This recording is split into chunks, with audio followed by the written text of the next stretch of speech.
All right. So welcome. Thank you all for being here. My name is Kevin Steves. I'm an instructional designer from Lane Community College and a member of the Oregon Community College Distance Learning Association, or possibly better known as OCCDLA for short. These sessions on AI and education were brought to you by the OCCDLA AI planning team, who I'd like to introduce really quickly, give them a quick thank you for their hard work in organizing and facilitating these sessions.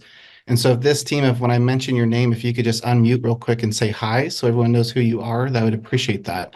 And I don't know if everyone's here, so hopefully they are, but Beth Hale from Chemeketa Community College, are you here? She may not be. I didn't see her. Greg Kaminsky from Portland Community College. Hi, everyone. Good to see you. That's Greg. Sarah Miller from Tillamook Bay Community College. I saw her in here. There she is. Hi, Sarah. Thank you. And then Jess Winnis from Lynn Benton Community College. I knew that one. Hey, everyone. Hi, Jess. Thanks. And then myself, Kevin Steves from Lane Community College. So hi. If you see these folks, please give them a big thank you and a smile. There's been a lot of work and discussion that's gone into planning these sessions, and it's been a labor of love, I think, for all of us. So some quick logistics too before we get into it. The format for today will be about a 15 to 20 minute of initial kind of discussion and examples facilitated by PCC faculty Johnny Zackel, who I will introduce here in a few seconds. We'll then ask participants to join breakout groups where you'll be randomly assigned to have another about 15-minute discussion with your breakout groups, in which we'll ask you then to come back to the main group and kind of share out what you discussed in those breakouts. We ask that in your small groups, if you have to further your discussions using the examples and initial thoughts just presented to you by Johnny and the discussion that we have, and if you can record your notes into this shared Google Doc, we would appreciate that. And we can use AI after the fact to kind of create summaries and see if there's any trends in those notes that's been discussed. At any time, please feel free to use the chat. Our AI planning team and myself will be responding to questions as best as we can. But sometimes in the chat is when some of the most enriching conversations occur. So please feel free to use the chat as much as you like. As we all know, AI is taking over the world, let alone education. As educators, we are exploring AI and adapting to the changing educational landscape. We began this AI series with an introduction to AI back in November, fall 23, which we had great success, and we listened to feedback and heard folks who really wanted to keep these conversations going. And I think the state discussions with all of us across the state amongst our community college colleagues are critical in helping us to build perspective and a collective understanding on how to shape our individual and institutional responses to AI that's in an ethical, responsible, and humanistic way, while also preparing our students for a workforce that is rapidly changing. So it's a big challenge and a major disruption to education for sure. I'm cautiously optimistic and extremely thankful for faculty like Johnny for sharing and helping us figure this out. So let me introduce Johnny. Johnny has been an English faculty member at PCC since 2009, and he has started the PCC English AI Committee this past summer. So Johnny, thank you so much for being here and helping us and sharing your examples. And I'd love to kind of give it over to you. So thank you so much. Thank you, Kevin. I appreciate that. I'm going to share a couple Google Docs with everybody. Here is the first one. And then I'm just going to share my screen to talk about this stuff. All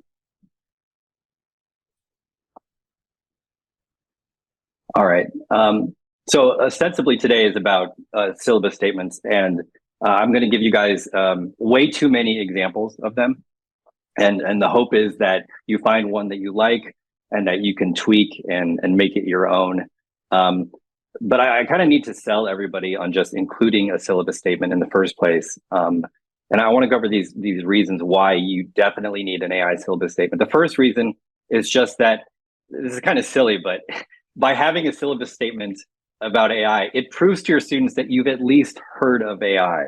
Now, so even if you're not an expert in AI, it's really important to pretend that you kind of are, just to, I think, like if you don't want AI use, if you don't want unauthorized AI use by students, it's good to, like, you know, scare them a little bit. And I think at the very least, by having a statement, you're like, I have heard of this. It's sort of like I have heard of this thing like called the internet, and otherwise, students may feel like they could take advantage of you. I think it's, of course, very important to be transparent about expectations with students.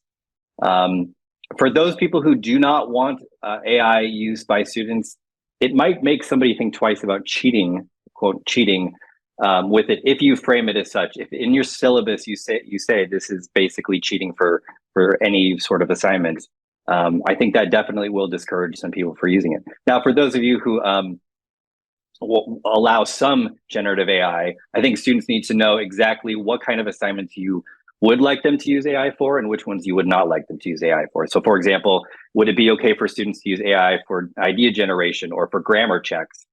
But maybe you don't want them to do it for like longer essays. You can actually just straight out say that in your syllabus statement.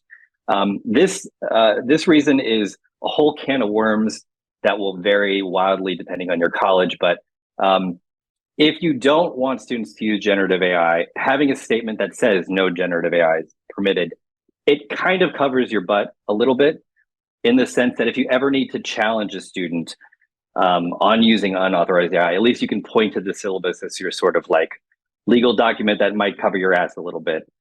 That's a whole can of worms, because generative AI does not have a watermark. So proving that a student uses AI is thorny. And I encourage you to talk to your dean and your Department of Academic Honesty about that sort of thing before you just accuse a student of using it.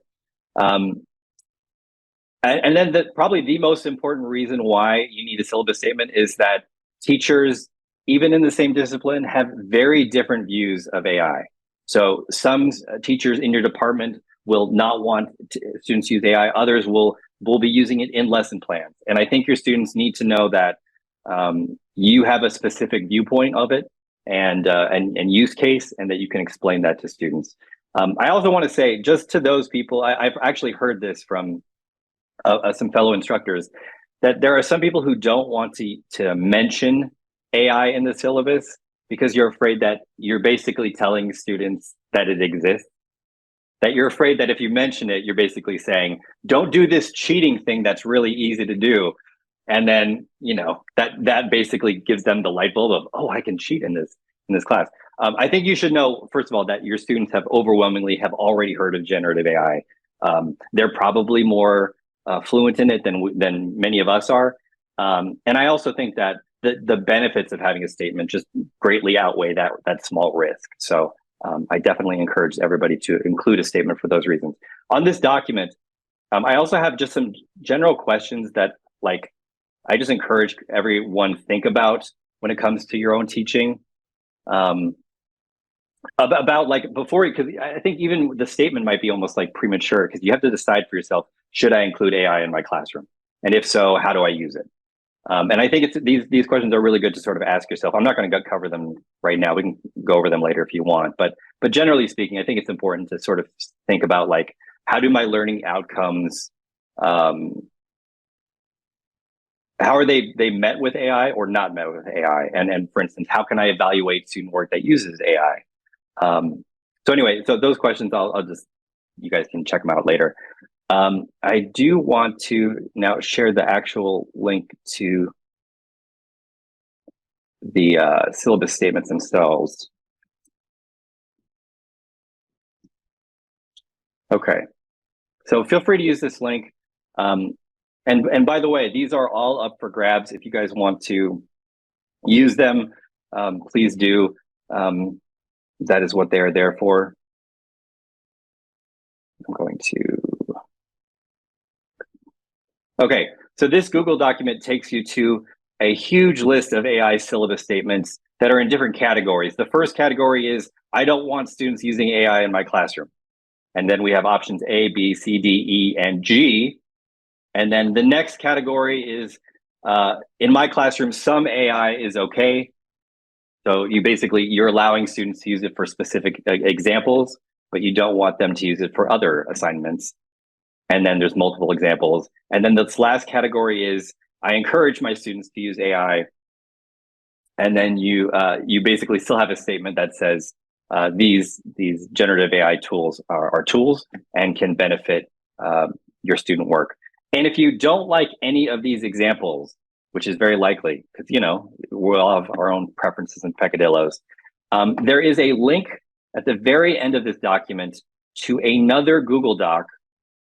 And this other Google Doc is a accumulation of faculty from institutions around the world who all decided to post their syllabus statements on this single document. There are so many examples on this other link that it can be a little overwhelming. But I think it's nice to have there. Finally, before we get into the specific examples, I do want to say that consider having something in your syllabus, along with your statement, consider having something in your syllabus that makes it clear that your policy is not the college's policy. For one, most colleges don't yet have a clear AI policy because it's early on and it's thorny, and not even every department hasn't agreed on what AI use is permitted or should be encouraged. So I recommend people putting in their syllabus something like, the generative AI policy stated here is for this class only. Please check with instructors of your other classes to see what their AI policies might be. And that is just to sort of like, cover your old butts, and so that, your students can't be like, well, Mrs. So-and-so said that I can use AI or something like that. So these examples, I wrote examples A, Jessica Lee wrote and adapted examples B through F. And then we have I think another Wendy wrote example G. Feel free to tweak all of them. I don't need citation for any of mine. Please don't put my name on it. I don't care. But if you do decide to use options B through G, you may want to cite the writer. So what I recommend here is like kind of perusing these statements, and then finding one under the category that you like, and then finding one that you like, and then tweaking it further so that you incorporate more language to make it specific to your class and your discipline. But again, I hope this list really helps with people. Somebody asked if I could zoom in a little bit. Yeah.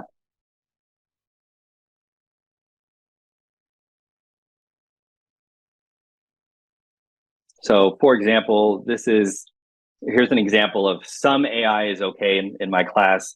While you're encouraged to develop your writing independently, you are permitted to use AI tools like ChatGPT for specific example only. However, the primary focus of this course remains on your learning. For any specific instances of AI use, you must acknowledge the AI generated content by citing the source. Failure to do so results in severe academic consequences. So this is one example. And it's really another reason why you want to put a statement in your syllabus, is that if you do allow students to use AI, it's important to tell your students how to cite it in their academic work. Some people will like, I think the MLA has put out some recommendations, for example, about how to cite ChatGPT, even though it in and of itself is not a reference. But anyway, that's a whole thorny thing. So I wanted to see, so again, take that Google document, feel free to share it with your colleagues. Steele, I would just want to help other people with this. Did anybody have any questions about the syllabus statements?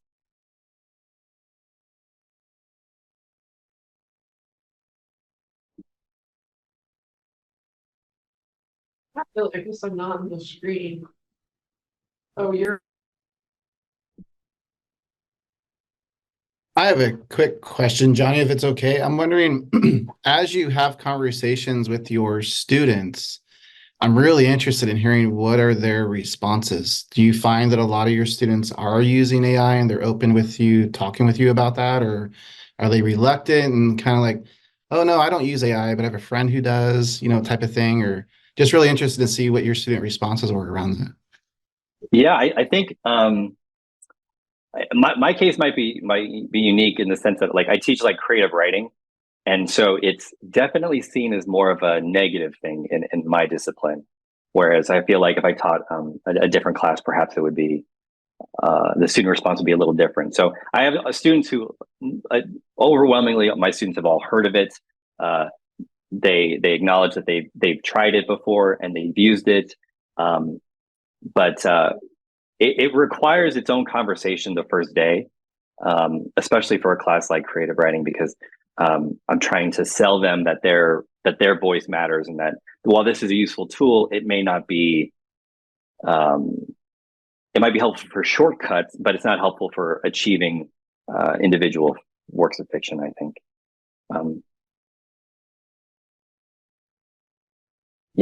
Greg?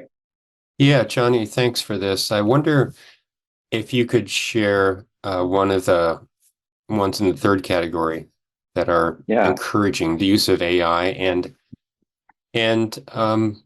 if you could just read through one of those. And do you know of an instructor actually using it in this way, where that is the policy of that instructor? And don't have to mention any names or anything. I just wonder how common that is. I actually don't know anybody who says this, but I suspect it would be just a discipline very different than English. But here's an example of a statement of saying, like, I encourage AI use. This course recognizes the potential of AI tools like ChatGPT to enhance the academic experience. You're encouraged to explore and utilize AI for brainstorming, drafting, and refining your essays. We'll incorporate AI-generated prompts, examples, and assessments as part of the curriculum. Nevertheless, acknowledging the influence of AI on your work is vital, and will engage in discussions on AI's role in writing in academia in the course. So in this kind of statement, you're also sort of acknowledging that it is a part of the class, that it's not just do students have free reign to do whatever they want with it, but that because you're going to cover it in class and you will likely model it, that it's part of the class, and that we shouldn't be afraid of it, and that it's a good tool like Google is, or anything else. I wanted to show one other example to consider. If you don't want AI in your classroom, or you only allow it at certain instances, it might be beneficial to quote your code of conduct, your college's code of conduct, to sort of cover your butt a little bit more, and just say that, like, if you consider AI cheating, you can actually just quote from the code of conduct and say, I consider AI cheating because of this, and then you have a direct thing. But I do think it's important to note that, at least at PCC, the code of conduct doesn't actually say that AI is illegal, and your college might have a unique stance where its code of conduct is probably a little vague on whether or not AI constitutes cheating. So if you do decide to quote from your code of conduct, be aware that you may not have the support you think you do. It really depends on your college's Department of Academic Honesty and what kind of statements they've put out. Larissa? Hi, Larissa Shatalova, Math Department. I want to propose something. Can we organize groups by categories? For instance, what we are teaching subjects. For one group would be for math, another group would be, for instance, for physics, a third group would be for English, and so on, because each subject has its own specifics. And we can develop something which would be good for that particular subject. And after that, we can discuss, and maybe something will be good for all of us. This is my proposition.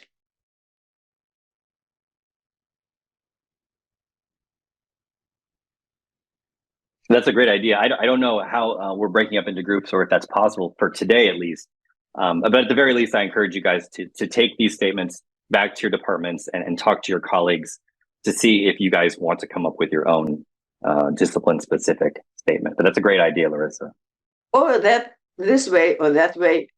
But we have to be more specific, because what I see now, it's a huge, huge turn in entire education.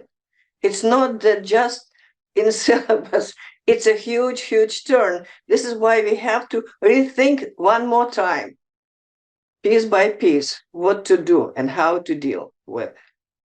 Okay, I'm done. No, you are so right, Larissa. I completely agree with you. This is really game-changing, and I know there are a number of faculty in my department who want to pretend it doesn't exist, and others who have embraced it in their classroom. And like Kevin said in the chat, like, even within your discipline, you might find that faculty are not all having the same viewpoint with AI and whether or not it should be used in the classroom, which makes it, as Kevin said, really hard for students to navigate, which I think, again, makes the syllabus statement that much more important because students need to know exactly what your viewpoint is. So yeah, I think that is it for me. I'm going to share the link one more time just in case, you missed it. And then I'll share the other link. Thank you, Johnny. It looks like Guadalupe has a question real quick, if we can take that, and then we can go into breakout groups. Sure. I used to have, and I was trying to find it, but it was a little code or logo of how much AI you could use, kind of like a little icon. And it was a whole page full of them, but I can't seem to find it. Do you have anything like that? Where they have little icons that say partial AI, total AI. It's just, I don't know if you have that. I don't, but I wonder if anybody else does. I've heard of that. Yeah. Yeah. It's a really cool visual just to kind of get an idea. I'm AI friendly or I'm not AI friendly and anything in between. Yeah. That's interesting. Crystal, do you have a quick comment or question? Oh, okay. All right. Well, I thank you very much, Johnny. I think we're ready to go ahead and go into breakout groups where we encourage you to continue the conversation with your small groups. We linked a Google Doc somewhere in the chat. We'll repost that for you to kind of collect your thoughts and notes before you come back out to the main group. So we have opened up the groups, and I think, Greg, are we randomly assigning folks to groups, or how are we doing this? Greg, you're muted. Thank you. Yeah, we'll just randomly assign this time. If we had a little more time, we could do by discipline, but I think that's a great idea to get together with your department at your campus and establish something a little bit more official, perhaps. But we're just brainstorming today. So get together with your groups. Feel free to share policies that you are using, have created, add any notes that you'd like to the Google Doc. And let's see, if you share that link once more to the Google Doc, I think Just threw it in the chat. there it is. Great. Okay, I'm going to open up the rooms and we'll see you in about 15 minutes. Thank you.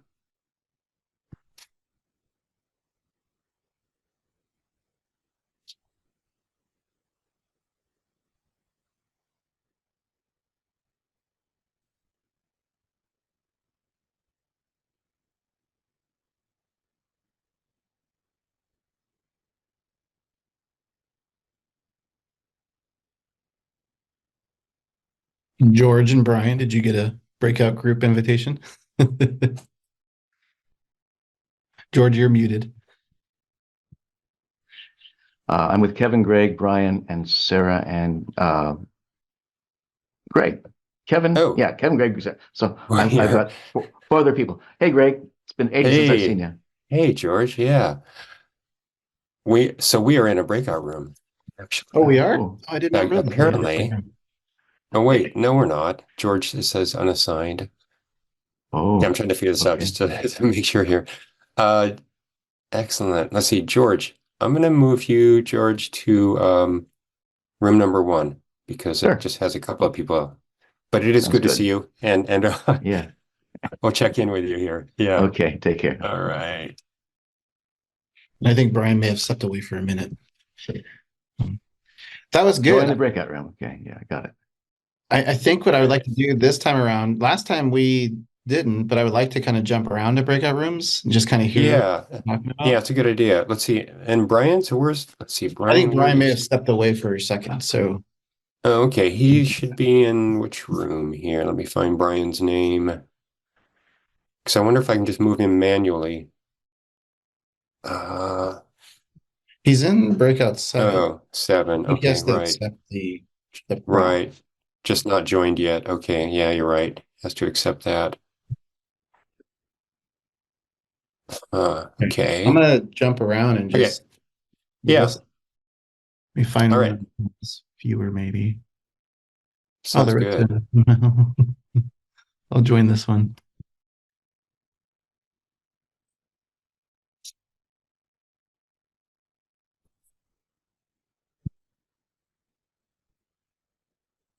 Hello. Hey, Hi. you just Yeah, I got booted out of room 7, I think it was. And I think that was by accident. okay. My, All right. because I'm on campus right now, and apparently they wanted to do a Zoom update. Right. Uh-oh. Yeah. So I sorry. got that message right at the start of the session. I got that message about a Zoom update, and I said snooze. No, apparently they do Um, it to us automatically. I'm going to move you back to room 7 if I All right. can. Let's see. Okay. There you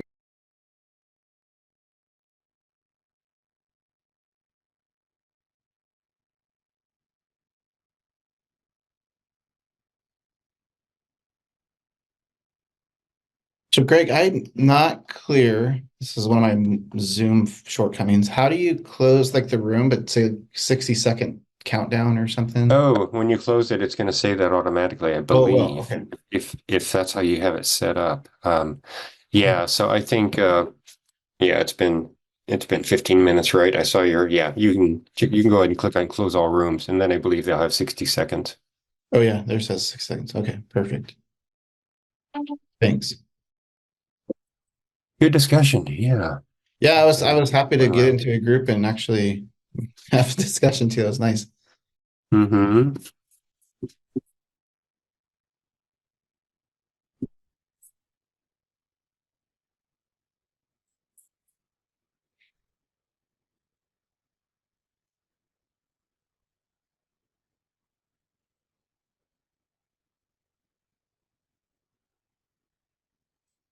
And just skimming the Google document, people have just cover a lot of different like ancillary issues with AI, and like even in our group we talked about AI syllabus statements and things like that. But we also talked about like how to use AI checkers. Should we use them at all? Like things like that.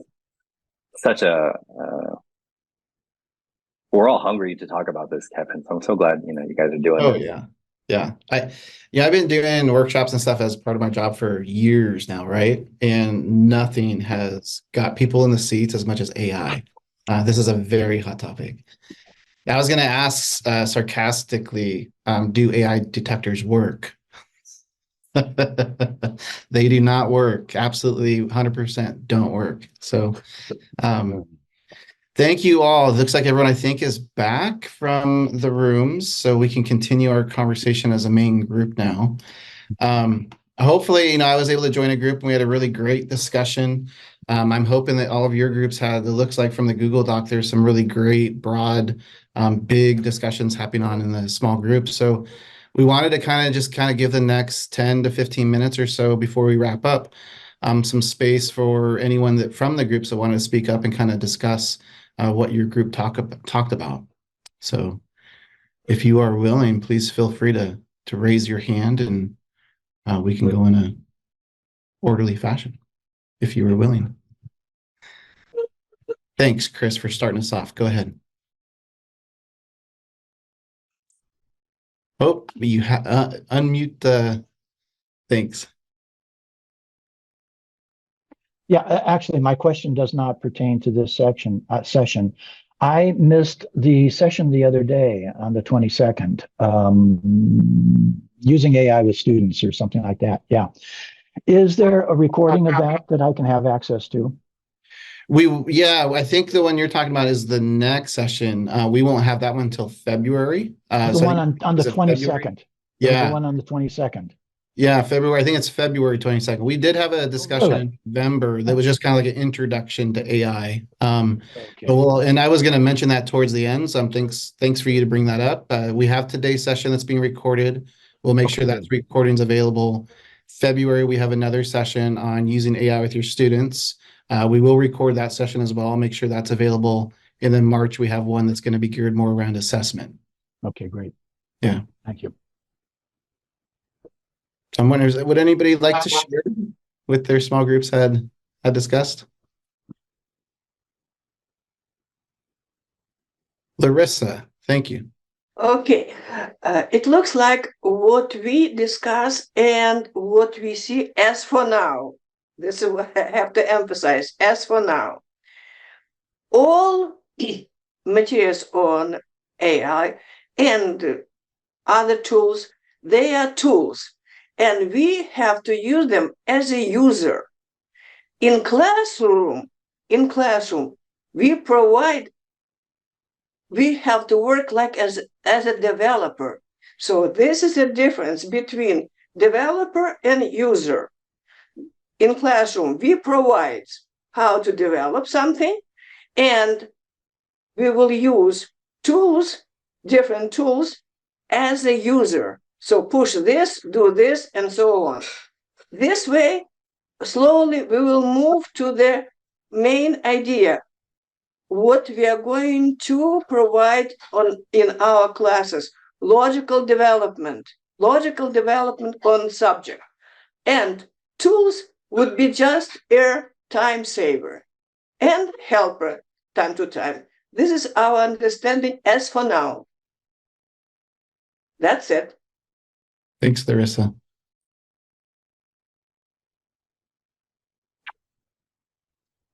I'm wondering what other breakout groups had discussed as well.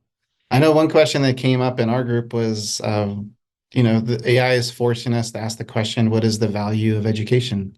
That seems like a very big question that all of us, I think, in the back of our mind are asking. And so I think that can be a real challenge for some of us. Kate, yeah. Is it what's the value of education, or how is AI going to devalue what we do? Like, for students to have authentic learning and to develop their critical thinking skills, their critical reading, their reasoning skills, that's valuable. Mm-hmm. AI may move us more towards idiocracy, if you've seen that movie, where people are just reliant on digital experts to tell them things. It makes us as a culture much more vulnerable to misinformation, to bias in the machine. I think like authentic learning experiences are good, and part of the reason our democracy flourished compared to other contexts, at least for part of the 20th century, is because we had a robust educational system. I'm not sure that will stay true. I really fear the digital divide. Mm-hmm. Yeah, I do too. And I'm glad you brought that up, because to me, that's something that's a major thing, is access. And if those that have it and have not, and whether that be AI or just digital literacy skills or whatnot, but I do see that AI is definitely taking that digital divide and greatly widening it, even more than what it was before. So thanks for bringing that point. Other thoughts? I've just added a section at the end of our document for examples, more examples, and I added the example that I use in my syllabus for my reading class. I just invite anyone to post their own examples there if you'd like to add examples, and feel free to grab parts of, well, at least from my point of view, anything that you see there from mine, and personalize. And I think that I saw, somebody just done that up above as well. I think Paul Wheatcraft, perhaps. Yeah. Thanks for sharing that, Paul. Thank you. Shauna. Hello. In my group, we were talking about, how AI detectors are really all over the place. So it's really hard to use that, but also how AI sometimes can help. If students have like certain learning issues and things like that, it can actually help them within the classroom. And so Melanie had actually shared with us, if you look under 9, because we were group 9, a grammar and language AI that she has found helpful. It's the Quillbot link that's in there. And so we were just thinking, like, we need guidelines. We need guidelines for, what is acceptable use? How do you detect things? And I know that's lagging behind the actual development of this technology, but that's kind of one of the things we were talking about and kind of thinking about as we we thought about how we would use it in the future. Thank you. Thanks, Shauna. I'm wondering if anyone had talked about their conversations with students. So how you approach this with students. And is there something that helped you in kind of approaching that or having that conversation? And it looks like Crystal, your hand going up. So, oh, that went down. No, yeah, I took it down. Okay, there you go. We do. That's not what we discussed in the group, but we have a lot of AI usage inappropriately in my department, and we turn those students in for academic dishonesty violations quite regularly, but not until there's a conversation with the student, and the conversation is pretty much goes like, I used an AI detector and the majority of your work came back as being AI generated. Tell me about that. And usually I'd say a high percentage of the students admit to using it even after they're told not to use it on certain assignments. So they do end up getting zeros on those assignments that they've been told not to use it on. But we also have those same instructors that actually have assignments where they can use it. So I don't know if there's still some confusion for students and when they can and can't use it, but we're trying to be very clear and let them know there are consequences if they use it when they're told not to. In my group, I wanted to say I met with Tom and I think it was Colleen, and she posted the syllabus statement on the use of AI in the business course in our chat in this room. And we actually asked AI to generate that for us, to generate a syllabus statement. So that's where that came from. Nice work. Great, thank you. Any other comments or sharing?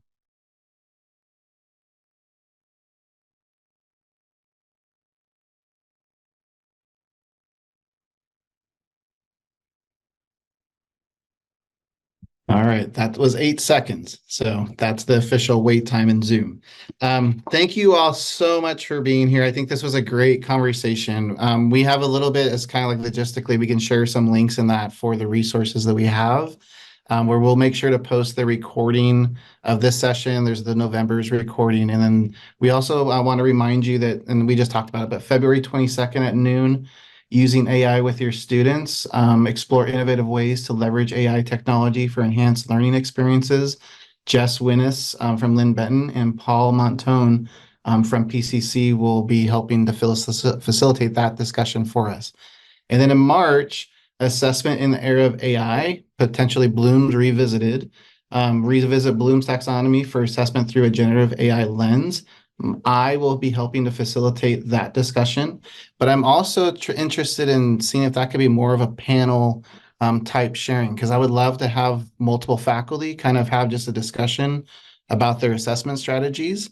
And if your assessment strategies have changed or you've made adaptations to those, and as a result of AI, I would think that would be a really great benefit for March. So if you are one of those people, please email me. I'd love to have a conversation with you and learn about what you've done. And we can, and I don't know if Greg, we have a link for that Google Doc with all of our resources we could throw in there that has the registration links for the February and March events. And I will find that to make sure that gets put in there. Thank you, Greg. And then we also, one last business, the AI planning team is really interested in, well, I would think we're going to probably just continue these conversations through the spring term as well. So there's a lot of stuff to talk about and cover. But we are really interested in understanding what you all want to talk about. So hopefully I pasted the right link in there. There's another link in there that takes you to the feedback form that just kind of asks you, what topics would you like to talk about? And then we're just going to see what people say and then kind of go from there. So very thankful for if you can fill that out. So great. Sarah, is there anything else? Yeah, go ahead. That particular link, I opened it. It says I need permission. So that one's not working for me anyway. Was that the feedback survey or the? That was the feedback survey.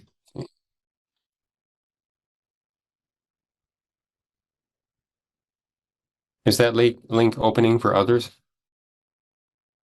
I got the same message too, that you didn't have permission. It Try may, that one. I think that's the correct thing. I think I may have put the wrong link in there. No, same thing. I've had this issue, and it may be where you have to go into preview mode to share that particular link of a form. All right. Third time's a charm. Huh, no. No. Interesting. Well, we'll get that to you in a follow-up message. Oh, Anyway, Anne said she had to log into, you know what? Maybe it's on my it's probably just open to Lane. They're Maybe. opening. Yeah, maybe I'm at Lane. It's opening for me. Ah, there it is right there. Yeah. Okay. Now, if you click that link, you should be able to get in that. Yep. Okay. Works. Phew. Thanks all. Collective minds make for easy work. So thank you all so much. I'm happy to hang out and chat for a little bit longer. I'm going to go ahead and end the recording and appreciate. And Johnny, I really thank you for being willing to share and help us and start this conversation.